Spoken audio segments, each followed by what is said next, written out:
So I think we can start tonight's talk. The talk tonight is going to be on the life of the Buddha and the Buddha himself as a person. And I remember when I recently went to India. It's not that recent anymore. It's about almost a year ago now. And one of the things that you talk about when you go to India, you talk about the life of the Buddha, because you go to the places where he was 2,500 years ago. And it's natural when you go to those places that you focus on who the Buddha actually was. And what you find out very quickly when you start talking about the Buddha is how little most people actually understand about who the Buddha was, what he actually did. And for that reason, it's actually a very useful way of coming to greater understanding of the Buddha, just by talking about this. And I remember myself, I was also surprised when I started reading in more detail in the suttas about who the Buddha was. I also had often wrong ideas about who he actually was. But sometimes you have to go through the discourses of the Buddha with a very fine comb to actually realize who he was and to gain this greater appreciation of this historical figure who lived in India 2,500 years ago. And there are many advantages of talking about the Buddha. Many things, many ways this can actually enhance our practice of Buddhism. It can help us in many ways. And the first one is simply that, as I said before, many people have a very distorted perception of actually who the Buddha was. Very often the stories that we read about the Buddha, they are often not very reliable, unfortunately. Often they are based on late works of the Buddhist tradition, works that happened a long, long time after the Buddha, and they are much more legend and mythology than they actually are history of who the Buddha was. And because of that, it's the legend and mythology, by definition, is something which tends to be inflated. It tends to be changed. It's not really a reliable historical record. A legend or a myth, there can be maybe a core of truth to these kind of myths and legends, but a large part of it is going to be a distortion of what actually happened. So to understand who the Buddha was, we have to go back to the Buddha's own discourses, what he said 2,500 years ago, and only then can we get a reasonable appreciation of what he was and what the Dhamma was all about in relation to his life. And one reason for doing this is that it tends to actually give rise to a lot of trust and confidence and faith in the Buddha's teachings. Because I have found in my own life, I've always had a little bit of historical interest in these matters. And the more I understand of the Buddha, who he was, what he did 2,500 years ago, the closer, in a sense, it comes to me. The closer, the more real he becomes, and the more alive also becomes the Dhamma that he taught.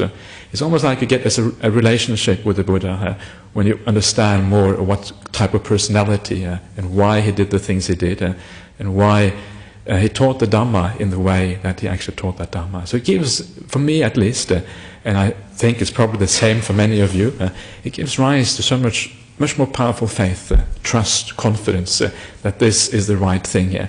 The greater your understanding is, the more powerful these things tend to become. And also, one of the results of this kind of inquiry, I can probably tell you the results straight away because it's very mundane and very ordinary. One of the results of inquiring into the Buddha, who the Buddha was, that you realize that in most ways, in many, many ways, the Buddha was very much an ordinary human being, just like the rest of us. He had his defilements, he had his problems, just like us. And that's precisely because the Buddha was in many ways just like us. That is why his life is so significant for us. That is why we can relate to him as a person. That's why we can use his life as a kind of guiding light in our own practice. That's why we can understand what he was doing and he could understand us. If the Buddha was some kind of God, if the Buddha was some kind of otherworldly being which has absolutely no relationship to humanity, well then his life is no guide to us anymore, because it becomes something completely separate. There's no relationship between us and the Buddha anymore, because he's something else, he's something other. But if the Buddha is one of us, he's a human being, then suddenly his life becomes tremendously significant, because we can relate to him almost perfectly. And his life can become a guiding principle for also how we can also live our life as Buddhists and practice towards awakening, which obviously was the Buddha's own goal. And when you start to read the discourses of the Buddha, you realize that the Buddha often talked about his own life. He mentioned how he practiced, he mentioned what he did, he mentioned how he overcame problems in his meditation practice. All of these things he actually talks about. And there's a reason for that, obviously. The reason is to inspire the monks around him, to inspire the people, to show them how they also should practice.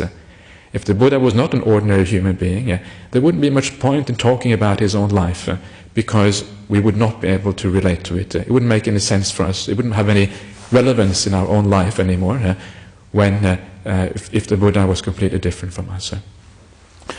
So this is one of the beautiful things that come out. We can find so much inspiration in the Buddha's life by realizing that essentially he is one of us, a human being.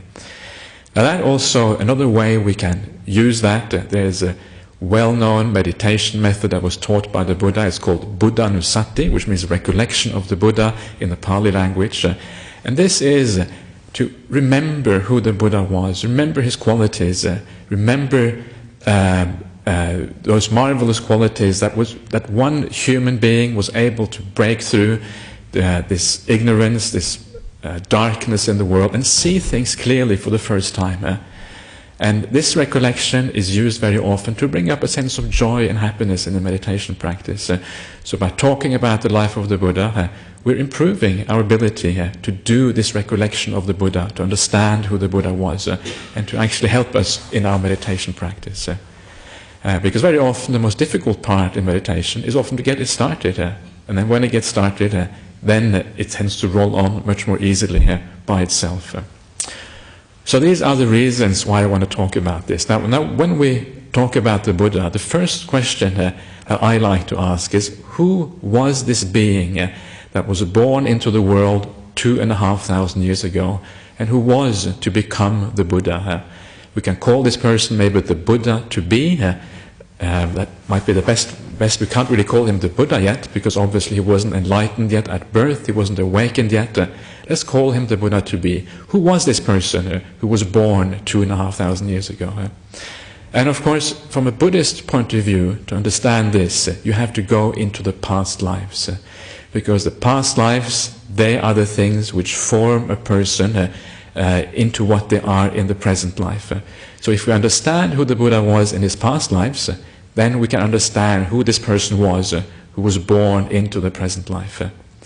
Now the Buddha taught a number of discourses where he actually talked about his past life experiences, about who he was, how he practiced, what he did in those past lives. And these are the most reliable records of the Buddha's past lives that we can have. There's enormous numbers of much more unreliable records, things which are much later, stories, myths, legends, all these kind of things, which we cannot really know whether they are true or not. But these things that were taught by the Buddha himself, this is the most reliable record we have, presumably, of who the Buddha was before he got born into the present existence 2,500 years ago. And some of those stories, in my opinion, are very revealing. And one of these stories, this is a very, very simple story, and it's precisely, in my opinion, the simplicity of these stories which make them have a feel of authenticity about them.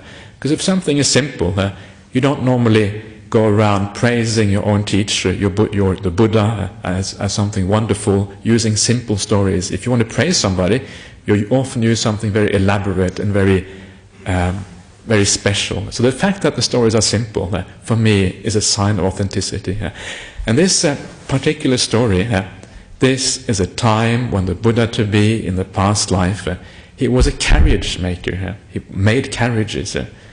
Now, he was a very good carriage maker, and he was a carriage maker for the king at that time, wherever that was. And one day the king came to him and said, "I'm going into a battle soon. I need a new pair of wheels for my carriage. Can you make that pair of wheels within the next 6 months?" And this Buddha to be in the future life, he said, "Yes, Your Majesty, I can make you a new pair of wheels in 6 months. That is no problem.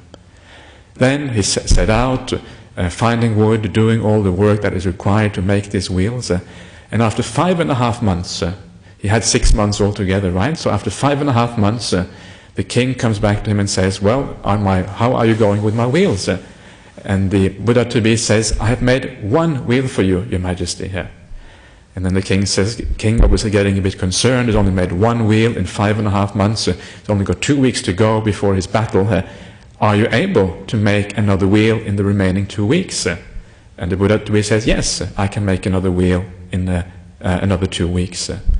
Then after the other 2 weeks, last 2 weeks are passed, he finishes the second wheel, he brings them to the king and says, here, Your Majesty, here are the 2 new wheels for your carriage. And the king is a bit puzzled, so he asks this man, this Buddha to be, he says to him, how come, why is it that one of the wheels took 5.5 months to make and the other one took 2 weeks to make? What is the difference? What is the significance in this difference in time span? And then the Buddha takes the wheel one at a time and he sets them rolling. Now the wheel that took only 2 weeks to make, he rolls it out, and when the force behind that movement stops, the wheel wobbles and it falls down to the ground. Then he takes the second wheel that took 5.5 months to make, he rolls it out, and when it comes to an end, it stands upright. It doesn't wobble, it doesn't fall down. And then, of course, the king asks him, well, how come that one wheel falls down, one doesn't? They look exactly the same to me. And the Bodhisattva says, Bodhisattva, I don't actually was going to use that word, the Buddha to be says that the difference is that one of the wheels, the wood has been straightened out, perfected to perfection. There's no faults or flaws in that wood whatsoever. It has been perfected, and that's why it stands upright when it comes to the end of its movement. And that is the story. That's all there is to that story here. And the Buddha uses that story to explain something else to the monks, which are not really relevant for the present. So here you see the purpose why I'm telling this story is simply to show you how humble the Buddha was in the past life. He was a carriage maker. A carriage maker is one of the very lowest professions that you can have at the Buddha's time. It was the very bottom of the caste system. And here is the Buddha himself being a carriage maker. In other words, he is just one human being among other human beings. He's no different from us. He's not a king or a great emperor or a great warrior or some kind of person with superhuman feats or anything like that. He's an ordinary, very, very ordinary person. And that I find inspiring. I find it interesting because it means that we can relate to him. He's not something very different from us. So that is the first thing you see about the Buddha here. And the second thing you see about the Buddha, of course, is his great ability in making a wheel which is basically perfect. He rolls it, spends 5.5 months making this wheel, and makes it so flawless that it actually stands upright when it comes to the end of its movement.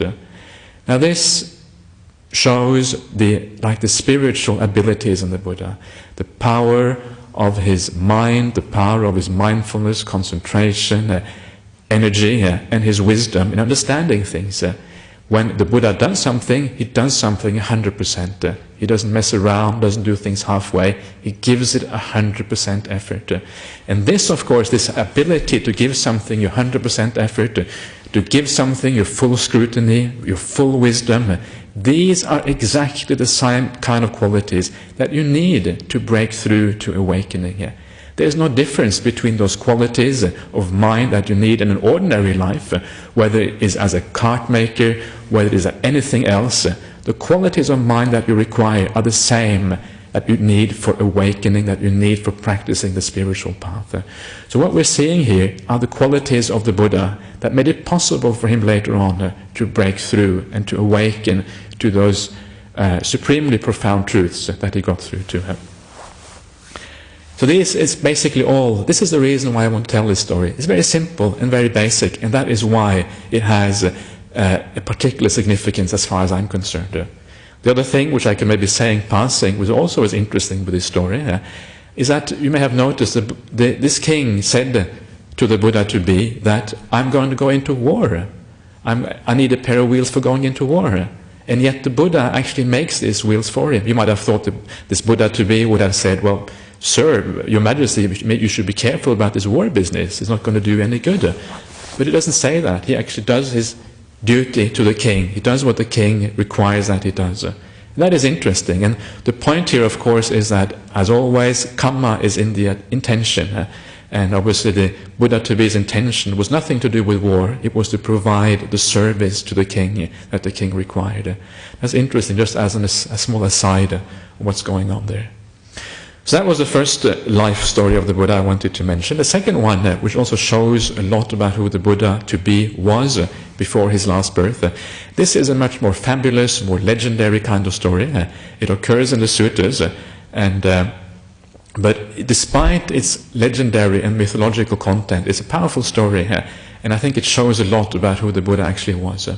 And this is a story, again, where the Buddha, in this time, he was a king, a very, very powerful king, ruling over a vast, enormous country, extremely wealthy. Essentially, he had everything that any human being ever can desire to have. Lots of palaces, lots of all kind of sensual pleasures that you could possibly desire. He had absolutely everything. If you think about maybe the richest people alive today, people like Bill Gates or whatever, they were like pocket money what they have compared to what this king had. That was pretty much where this how wealthy he was. And not only was he wealthy, but obviously he was the king, so he was also supremely powerful. He had full authority over the kingdom that he ruled. So he also had this other thing that people in the world seek for power, seek for being in a position where we can influence things around us. So he had money, absolute wealth, absolute pleasure, and also pretty much absolute power, being the king. On top of that, he was beloved by the people in the country. It says in this sutta that whenever he went out, the people in the country would come out in the streets to greet him and to meet him, and they would look upon him as a father.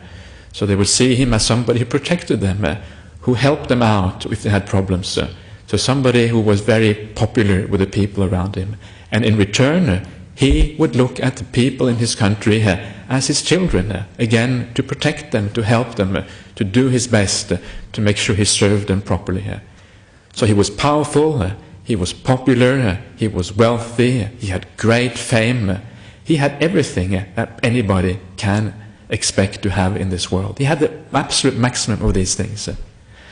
But of course, the interesting thing is that despite having the absolute maximum you can have of worldly happiness or worldly pleasures, of all these things that people are generally aspiring for in the world, despite that, after having ruled for a long period of time, he decided to give it all up. And the reason is because he realized that life is only so long, and when life comes to an end, I'm going to be reborn somewhere else. It's not enough just to think about this life, to indulge myself and to use the power I have and all these things. I have to actually think about the future. It's not sufficient just to think about this life. And he gave everything up, absolutely everything he had. He gave over authority to his eldest son, and he retired into an inner chamber in his palace and spent the rest of his days in that chamber, however many years that may have been. And what did he do when he did that? He practiced meditation. In particular, he practices the things known as the Brahma Viharas, these divine abodes, loving kindness, compassion, equanimity and sympathetic joy. These things which bring you to a very high rebirth after you pass away. So he was looking out for his future happiness. That was essentially what he was doing. Not forgetting, how can I live just with sensual pleasures here and now when I know that there's going to be a future life which also has to be taken care of and where I also will want to be happy. And this is a very powerful example for us because so many people in this world strive after all these things, the power, the money, the wealth, and yet we're never even going to get near the power and wealth that this person had. And yet we still continue striving for it. He gave it all up. So how much more should we also not be careful to not to get too over-involved in the striving of the world, the striving of always looking for the worldly things and forgetting about that there is more to life than just these worldly happinesses around us. So it's a powerful example, and that's one reason why I brought it up, because it shows you, even if you have the maximum, it's not enough. It's still worth giving it all up to seek for something more, something higher. Now the other thing again, which is obviously very clear here, is that when he renounced that much, there's obviously a reason why somebody can do that, and the reason is powerful faith, powerful mindfulness. When he meditated, he was again very successful, good meditation practice, lots of energy, lots of wisdom. Again, you see these faculties are very developed. These things we call the spiritual faculties in Buddhism, or spiritual powers, very highly developed in this person called the Buddha to be. And that's why he was able to give up so much and seek for something else. So that is the second story. The last story I want to talk about the Buddha's past life. This is a slightly different story, and this is one of the most famous stories the Buddha teaches about his past lives. And this is when the Buddha was born as a Brahmin. And this was the time of the previous Buddha called the Buddha Kassapa. And the Buddha was a Brahmin, and he had a friend. His friend was named Gatikara. Gatikara was a potter, he making pots. And this potter was a very virtuous and very upright kind of person. He was a disciple of the Buddha Kassapa, and he had become an anagami, non-returner, one of the very highest spiritual achievements that you can have according to Buddhism. He was supremely virtuous. He didn't even use money. When he made pots, he would just set the pots out, and he would say to his customers, well, if you feel like giving something, please leave some food or something for me, otherwise you can just take whatever pots you like. That was how he earned his livelihood. It's quite remarkable. And his virtue was across the board very, very impressive. And the only reason that he didn't become a monk was because he had a couple of elderly parents that he had to look after. Otherwise he would have been a monk a long time ago. The elderly parents were blind apparently, they couldn't look after themselves. So the Buddha to be was a friend of this Gatikara, the potter. And this Gatikara was very highly spiritually attained. And then he goes to his friend the Brahmin and says, let us go and visit the Buddha Kassapa. And the Buddha to be says, no need to see that shaven-headed recluse. We don't want to have anything to do with, we don't want to meet them, these shaven-headed recluses. And this is like put down, basically. If you call somebody a shaven-headed recluse, it's not a very nice way of talking about somebody who is fully enlightened, the Buddha. So his friend Gatikara, because he was so highly attained, he knew that if this Brahmin could meet this Buddha, it would be extremely beneficial for him. So he keeps asking, keeps saying, please come along, please meet this Buddha to be here. Please meet this Buddha. And again, the Buddha to be, the Brahmin says, no need, I'm not interested in seeing this Buddha to be here. Eventually, he grabs him by the belt and tries to drag him to the Buddha. He becomes so desperate because he realizes the power of this Buddha is so enormous. It would be so beneficial for his friend to meet the Buddha. Please come along, grabbing him by the belt. And still, he refuses to come along here. So eventually, he says to his friend, the Brahmin says, please, let's go down and have a bath. So then they go down to the river to have a bath. And as they are about to bathe, this Gatikara, the potter, he grabs the Brahmin by the hair and pulls him in the direction of the Buddha Kassapa. Now, to understand the significance of this, the point of this is that for a lower caste person to grab a Brahmin by the hair is an absolute no-no. You're not supposed to do that. And it may even, I'm not sure, but there may have been a capital punishment for that sort of thing in India in that time. So he was always taking a very, very big chance, risking his life, basically. But it had the desired effect, because at that point the Brahmin realized, well, surely if he's willing to give up his own life so that I can see this Buddha Kassapa, then there must be something very, very special about this Buddha Kassapa. So he reluctantly finally agrees, okay, I will come with you to see this Buddha Kassapa. So then he goes to see the Buddha Kassapa, and of course, as soon as he hears what the Buddha Kassapa has to say, he understands that this is a very profound and very important teaching. And he becomes a monk, And he lives the rest of his days, as far as I know, under the Buddha Kassapa as a monk. So what is the point of this story? The point of this story, the reason I'm saying this is because look at the actions of the Buddha to be here. This is under the previous Buddha. He does not understand what Buddhism is. He doesn't understand that he has a friend who is supremely virtuous. He doesn't understand that the word Buddha is somebody special. It's obvious that he doesn't really grasp that there's something very important here, something very important to look into. In other words, he's just like most other people. He does not have that spiritual insight to understand that there is a teaching there which is very special and very unique in the world, which only Buddhas can teach. He doesn't see that. And again, it's just like us, isn't it? Very often people don't understand. You meet people on the street, you say, well, look at this wonderful teaching, and they say, oh, I'm not interested. Why is that? Because they don't have the spiritual maturity to understand there's something there. Just like the Buddha. It's the same thing here. Rather, just like the Buddha to be here. So again, the similarity between the Buddha and his past life is again very close to how we ourselves and many other people in the world act today. It's very hard to see this profound teaching here. And the other interesting thing about this past story, of course, is that in the later Buddhist literature, there's a lot of literature about how the Buddha practiced for eons and eons and eons, a long time, to become a Buddha again and again and again, and that he would live and try to perfect himself so that eventually he'd become a Buddha. But here he doesn't even know what Buddhism is all about. He doesn't even understand it. There's no kind of sense there that this is something special. He's holding back. And again, you can see the contrast there between the later mythology and legend about the Buddha and the reality, what actually happened in one of the Buddha's lives as the Buddha himself taught it. There doesn't seem to have been any striving on the Buddha's part over eons, because he didn't understand what Buddhism was by himself. So that is the significance of that story. And again, it shows you the important difference between the suttas and the later legend of the Buddha. So these stories then, it shows us, gives a very clear picture, I feel, about who the Buddha actually was, the person who was born 2,500 years ago onto this planet among us.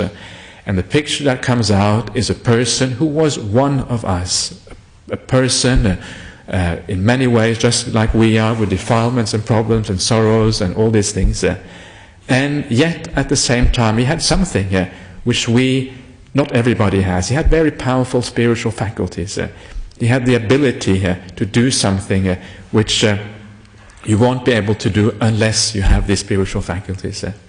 But of course the wonderful thing about the spiritual faculties is that these are not some kind of innate quality that a person either has or not has. These faculties are something we can develop. So in this particular case, it's not something unique that the Buddha has. It's rather something that we can also develop in exactly the same way that he developed those faculties. So in that sense, the Buddha becomes an example to us how we should also practice to achieve the same thing. So the Buddha is one of us. At the same time, he has these powerful spiritual powers and faculties, but we can also develop them. So then comes the next part of the story of the life of the Buddha, and this is what happens to him in this life? What is significant about the events in this last life of his? How do these spiritual faculties actually come out in practice so that they guide him, so to speak, in the right direction towards awakening and towards enlightenment? And of course, many of you have probably know a large part of this story already, but of course the Buddha was born into a wealthy household. He was wealthy at that time. It wasn't supremely wealthy, but it was definitely wealthy. He had the best of food, the best of clothes. They had large houses, mansions possibly. And the Buddha led a very sheltered, a very protected life as a young man. And this you actually find in the suttas. The Buddha said this himself. There was nothing extraordinary. His father wasn't a king. He didn't live in palaces, or at least nothing is said about that. But he led a very sheltered and privileged upbringing as a young man. And of course, what started to shake him later in life was when he started to realize that even though you have a very nice, sheltered, good life, There are flaws, deep, serious flaws to this existence. He looked around him, he saw people dying, people getting old, people getting ill, and he realized that, how can I go around indulging myself in daily life, attaching myself, having desires for all these kind of things, when I know that one day it is all going to end in tears, quite literally. How can I attach myself to all these people around me when I know that one day they're going to be pulled away from me? Death is going to separate me one day. It does not make sense to just continue living in negligence, not reflecting properly on this, and just attaching myself to things which I know are going to be taken away from me. And that is the kind of reflection that the Buddha had at that time. And that is what led him slowly to realize that actually I have to try to find a solution to this problem. What is that happens when you reflect like that? And there's a beautiful thing that would happen in the mind when you remind yourself of death, you remind yourself of old age and illness. What happens is that some of the, what we call the intoxications of the mind, they cease in the mind. Intoxication in the mind, the intoxication that happens here is the intoxication of like feeling alive, feeling healthy, feeling young. It's just like being intoxicated with alcohol or with drugs. It distorts your perception of reality. You can't see clearly anymore. One of the reasons that we have a precept in Buddhism against drinking alcohol is precisely because if you drink, you start to do things that you otherwise would not do. You start to break your other precept, you start to say bad things, do bad things, think bad things, which you wouldn't do if you were sober. And this is why we have this precept about not drinking alcohol in Buddhism. So you get intoxicated by drinking in exactly the same way. If you don't remember that you're going to die one day, that you're going to get old and ill, you get intoxicated by the sense of being alive, the sense of being young or being healthy. You can go out there and do all these things in the world.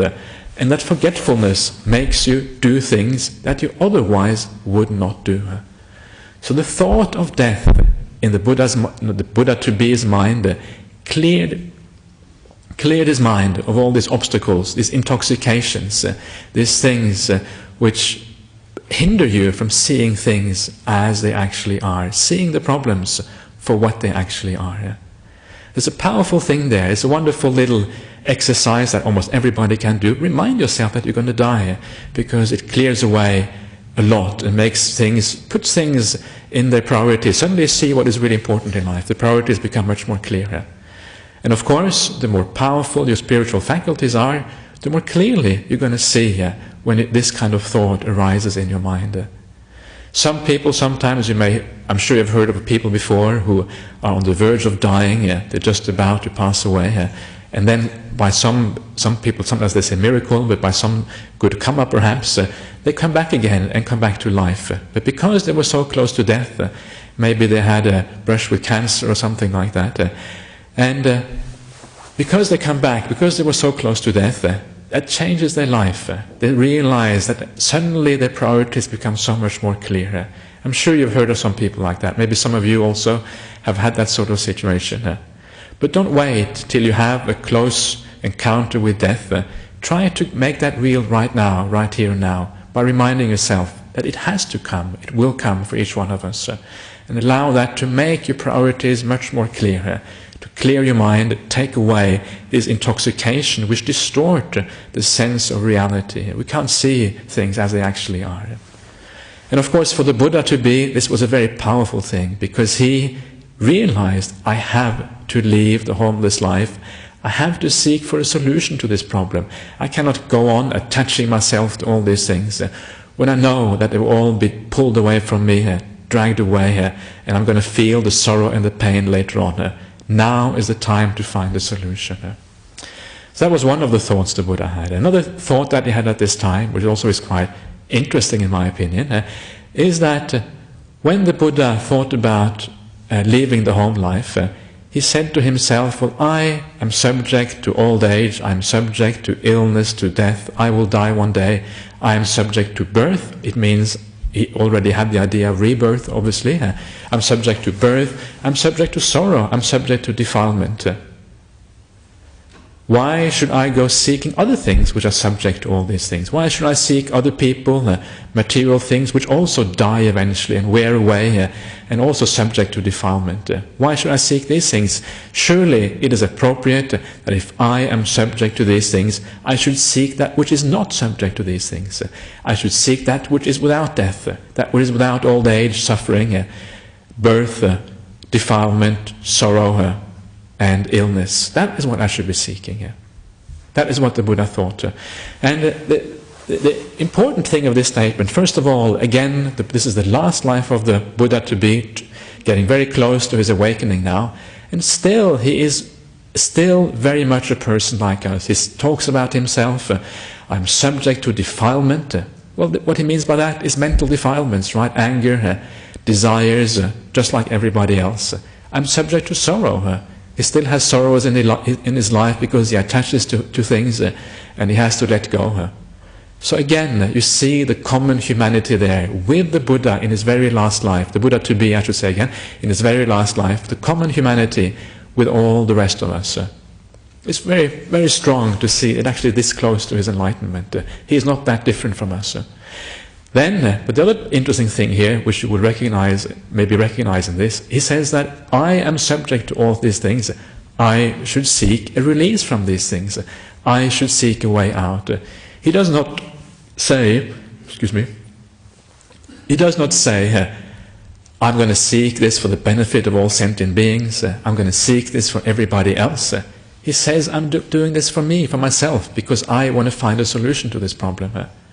And if you think about that, it makes very eminent sense, because before you can even reflect or think about other people, you have to find a solution to the problem first of all.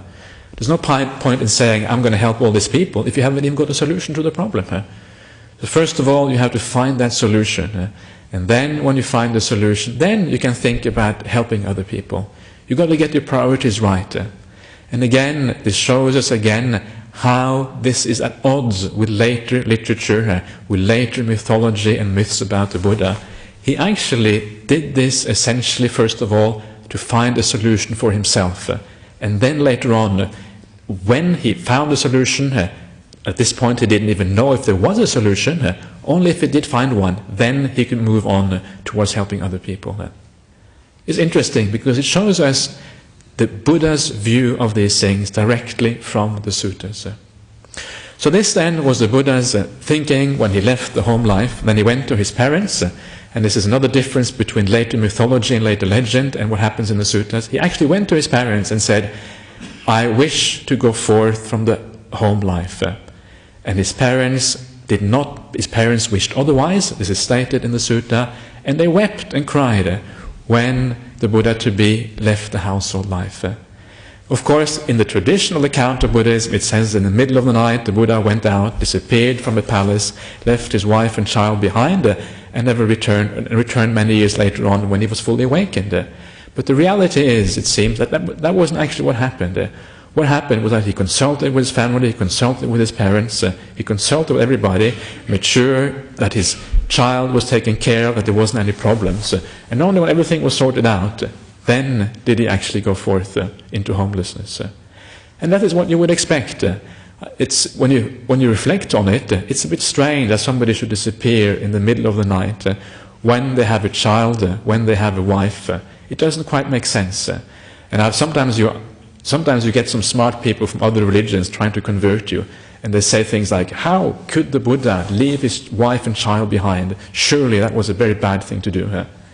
And sometimes you say, yeah, maybe maybe you have a point. It doesn't sound very good.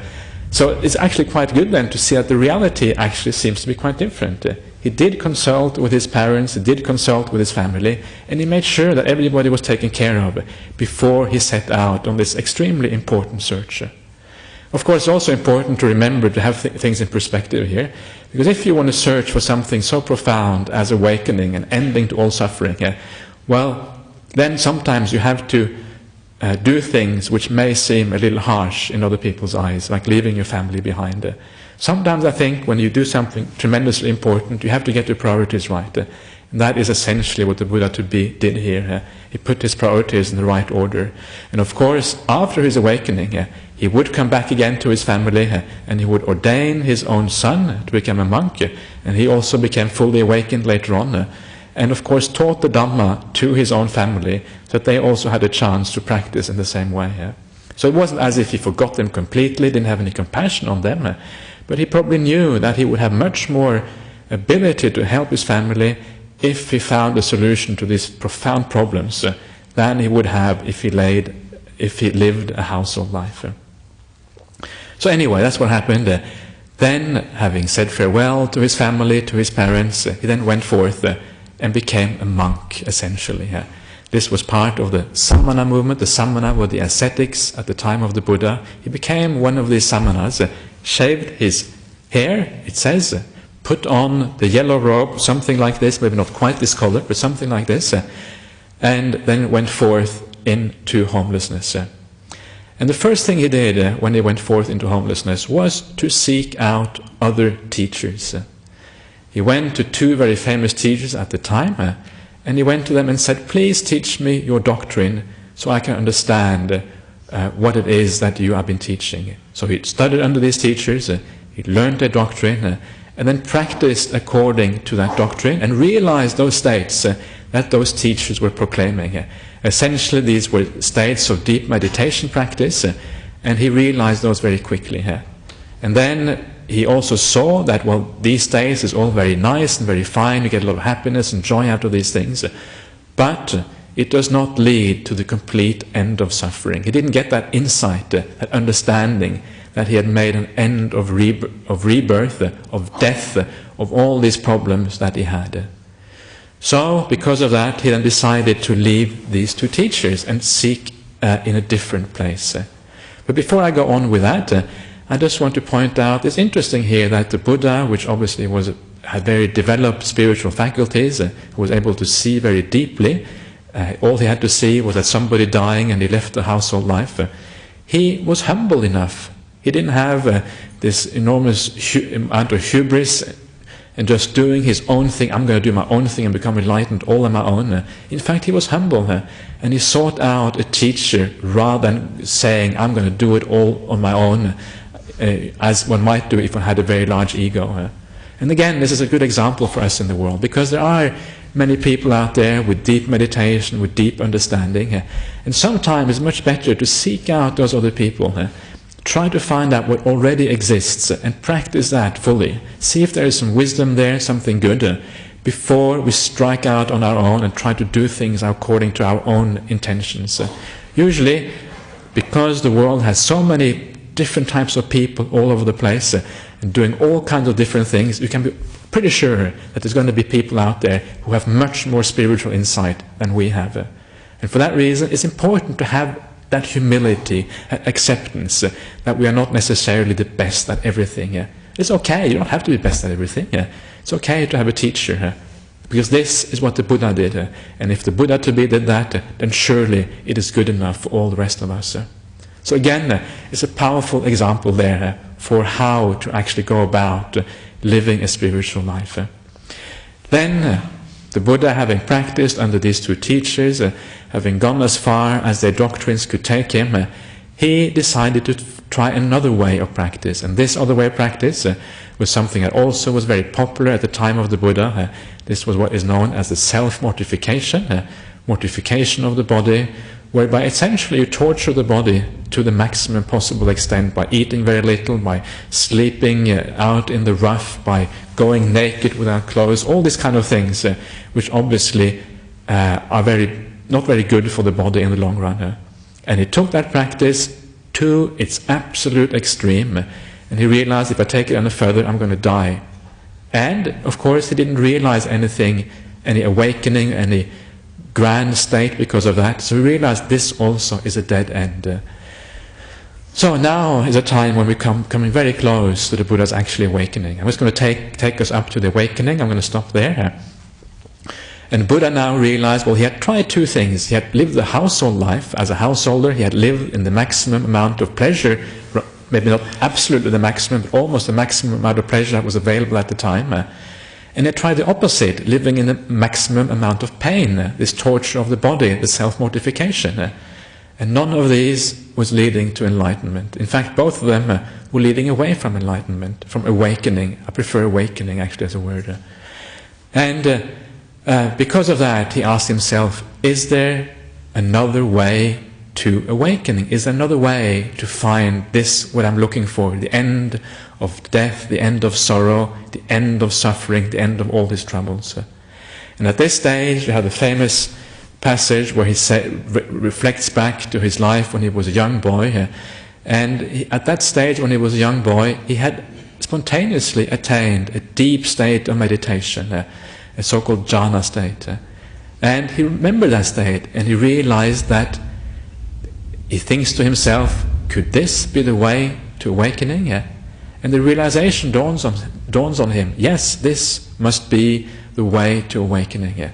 It has nothing to do with sensual pleasures, which leads to attachments and problems. It has nothing to do with self-mortification, which doesn't actually get you anywhere. This must be the way, the happiness of the mind. So he then sets out to practice this kind of meditation. The first thing he does is that he takes some solid food, because he is completely emaciated at this point. He's very, very thin. And he is not able to practice meditation when you're that thin. You have to actually increase, you have to have, it's getting a bit wild out there. So you have to have that middle way. You're not too emaciated, you're not too thin, you're not too, your body is able to do the meditation practice. So for that reason, first of all, he fed himself properly, make sure he got back in good shape again. And then he went out searching for a nice place for meditation practice. Now this nice place for meditation practice he eventually found. It's a place called Uruvela. It's near Bodh Gaya today. And it's described in the suttas as a beautiful grove by the banks of a river with a beautiful bank, and with a village nearby where he could go for alms food, to collect his food for the day. And you will see here now, suddenly he has turned around. Suddenly what he's looking for now is a beautiful grove by a nice river with a beautiful bank, with a village nearby. In other words, he's not looking for self-mortification anymore, but he's actually going that middle way where something is comfortable without being indulgent. And this is how I read this passage where he says about this place being so perfect for meditation, that this place is a synonym for the middle way. It's a sign of the new practice that he's doing now, known as the middle way, where he relaxes and he lives comfortably without indulging in sensuality. And of course, then he sits down in this place and he starts to do his meditation practice. Goes through the deep stages of jhana, deep stages of meditation. And when his mind is supremely powerful, supremely ready, then he starts to penetrate the reality of existence. And the first thing that he penetrates is the idea of rebirth. Up to this point, the Buddha doesn't actually know that there is such a thing as rebirth. Rebirth is part of the Indian kind of idea, the mindset at the time, that there is such a thing as rebirth, but he doesn't know this yet. And of course the Buddha, being the Buddha, he wants to ascertain this for himself, that there is such a thing as rebirth. So the first thing he does is to try to recollect his own past lives. So he recalls his past life. And this is one aspect of the Buddha's awakening experience, that he recalls his past life. So past lives is fundamental, it's extremely important in Buddhism. It's part of the Buddha's awakening experience itself. Then, once he has ascertained that there is such a thing as rebirth, the next thing for him to ascertain is how does this thing called rebirth come about? What is the causal relationship that brings about rebirth in a certain way? What is the mechanism here that drives this whole thing called rebirth? And of course this is karma. This is the time when he comes to understand the laws of karma, because he comes to see that the actions that we do in a particular life will influence how we get reborn in the future. And once he has understood that there is such a thing as rebirth, that there is an endless cycle of existence going round and round, going up and down, now you're suffering terribly, now you're happy, now you are average, now you're miserable. and you don't really have control over it. It's just an impersonal law of karma which drives this thing around.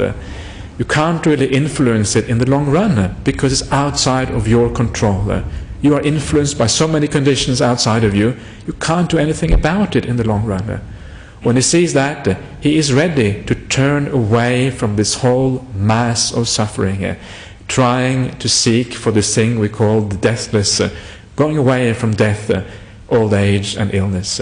Because he's ready, because he's had enough of samsara, he's seen the suffering of samsara, of all this, he's able to make that breakthrough. He's able to understand the full extent of suffering and the freedom from that suffering, the liberation. And he awakens to that truth. And the awakening to the truth means you understand it and you are also fully liberated from all the suffering. So that is the Buddha's enlightenment experience. At this point, he has understood everything there is to understand. He has understood everything about suffering, about why we suffer. He has understood that there is such a thing as Nibbana, there is an end to this whole thing. He has seen that and he has attained it for himself. And of course, he also understands the way how to get there, because essentially, he has been practicing that way himself. That's the only way one can get to enlightenment, is by practicing that way. So, this man now has become the Buddha, and he has the supreme wisdom. He has that wisdom which we all desire, which we're all seeking for. The wisdom about what is suffering in life, what is happiness, what is contentment, what is true peace. All that a human being can really ever want in their life, he has understood fully with 100%. And that is why the Buddha is the wisest person that can arise in the world. Because he had understood exactly that which we all desire. That's which we're all running after in our lives. Without really understanding where we can find it, where we can find true happiness, where we can find true contentment. We're trying, we're searching for it, running after it, craving, not really finding it. And here is the man who has found the solution to the whole issue. Basically, has found the solution to the meaning of life. That's essentially what it is. And that is pretty powerful. You can't get more wise than that. If you found a solution to the meaning of life, then you found the key to the whole thing. You found all there is really here. So this is the Buddha, the most supreme in wisdom of all beings, all human beings, or any being basically.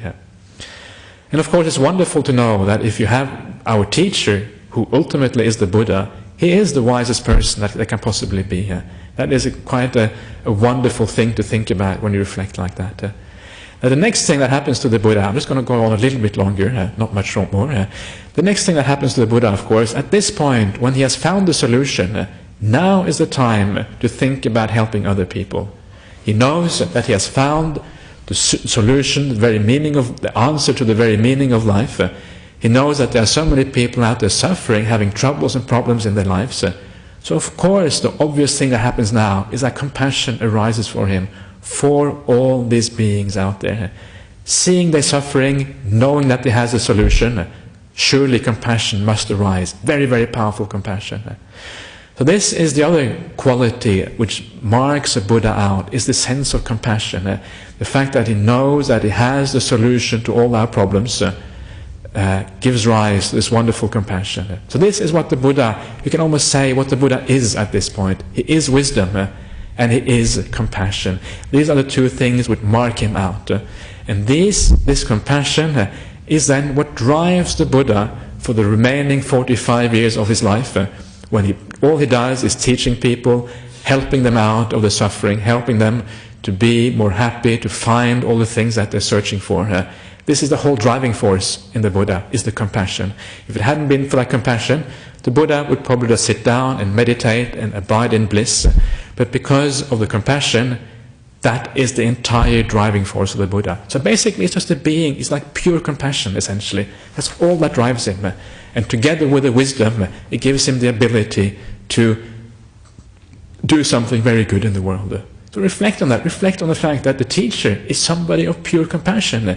This is the essence of the Buddha, somebody with pure compassion and infinite wisdom, so to speak. And this is our teacher. Don't think that, sometimes you may think, oh yeah, sure, he's our teacher. That means that he's a teacher like like a sequence of teacher going back, all the way back to the Buddha. But it's much more than that. He's actually not just our teacher through a sequence of teacher up until today, but he is actually directly our teacher. He is directly our teacher because the Buddha knew when he taught his teachings that this teaching would be alive for centuries and millennia after the Buddha. He knew that already when he was teaching. He said that I have set in motion the wheel of Dhamma, and this wheel cannot be stopped by anyone in the world. It will just run according to its own impetus until eventually it stops through natural causes. But nobody can stop this wheel.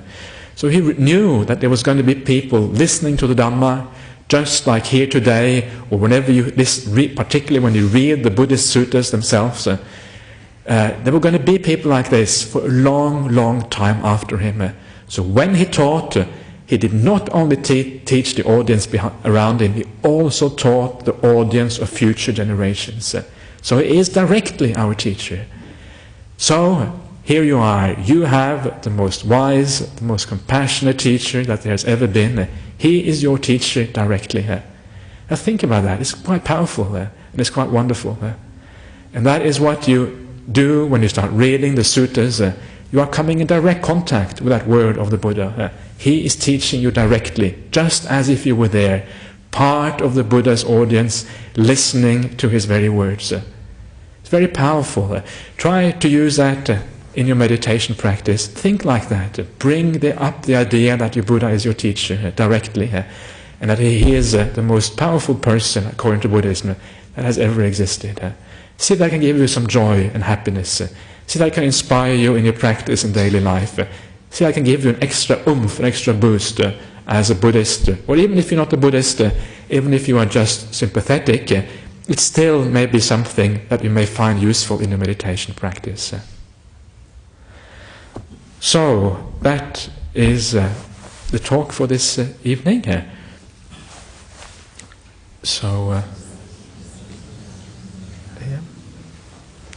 I don't know if you wish to, if anybody has any questions or comments or anything you'd like to say or anything like that, this is your chance. Any? Yes? Everything you said tonight in those stories about Buddha, they're all in the suttas. Everything I said tonight is directly from the suttas, and nothing is from anywhere else. Yeah, that's correct. It doesn't. I mean, just because something is from somewhere else, it doesn't automatically mean it's wrong. You know, I shouldn't take these kind of things too far. But what it means that it's uncertain, and because it's uncertain, I always argue the best thing to do is to put them to one side and not worry too much about them. They may still be true, but because you don't know, it's to be on the safe side. It's best to stick with what actually is the word of the Buddha himself. That way you're much more safe regarding these things. Yeah. But sometimes even what sometimes is given as the word of the Buddha, sometimes there are good reasons that even some of that may not actually be originally come from the word of from the Buddha himself. So even there sometimes you have to be a little bit careful. It's only when you can find lots of cross-references, you can find reference between different traditions, the Chinese and the Pali and the Sanskrit and so forth, and you can actually sort of root it back to a time very close to the Buddha. That's when you can be pretty sure that actually it is the word of the Buddha. But there are good reasons that certain suttas were not spoken by the Buddha, not least because they were said not to be spoken by the Buddha. Some suttas were spoken by disciples. Yeah. Anybody else have any questions? Please feel free to ask anything you like. No question is stupid. No question is too intelligent. So, there's anything you want. If you have any complaints, you can complain as well if you like. Yeah. Is there any indication as to the order of his past lives? There is no indication of that in the suttas themselves. But again, there is later literature, which gives more of a sequence about these things. How true that is very, very hard to explain or to know anything about. But from what the Buddha himself said, there's no explication of any particular order. No, they're just individual stories, basically. Yeah.